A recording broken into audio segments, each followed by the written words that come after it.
نحمده ونصلي على رسوله الكريم اما بعد۔ سامعین محترم، ہماری شریعت ایک مکمل شریعت ہے اور ہمارا دین ایک کامل ترین دین ہے۔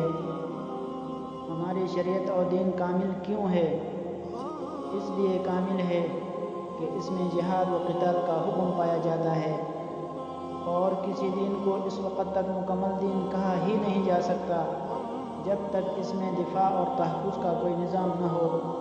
حضرت شاہ ولی اللہ محدث دہلوی رحمۃ اللہ علیہ حجت البالغہ میں تحریر فرماتے ہیں، جاننا چاہیے کہ تمام شرائع میں کامل ترین شریعت وہ ہے جس میں جہاد کا حکم پایا جائے، لہذا اس کامل اور مکمل دین پر ہم خود بھی عمل کریں گے اور دوسروں تک بھی یہی دین پہنچائیں گے، اور اس دین کی حفاظت اور اس کا تحفظ جہاد کے اور قتال کے ذریعے سے انشاءاللہ العزیز کریں گے۔ ہم اللہ کے کسی حکم اور نبی اکرم صلی اللہ علیہ وسلم کے کسی فعل کی غلط تعویل نہیں کر سکتے۔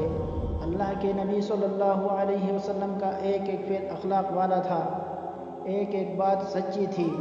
آپ صلی اللہ علیہ وسلم نے تلوار اٹھائی تو یہ بھی آپ کا اخلاق ہے۔ آپ صلی اللہ علیہ وسلم نے کافر کو قتل کیا، یہ بھی اخلاق ہے۔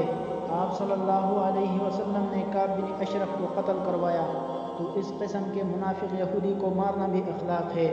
ظالموں کو راستے سے ہٹانا عین اخلاق ہے۔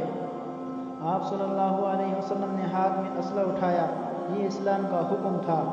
آپ میدان جنگ میں نکلے، یہ اسلام ہے۔ ہم اسلام کے یہ سچے احکامات بیان بھی کرتے رہیں گے اور خود اس پر عمل بھی کرتے رہیں گے۔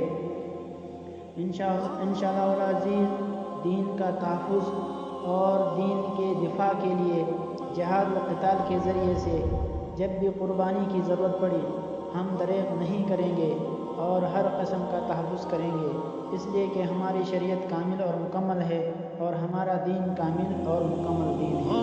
وما علینا الا البلاغ۔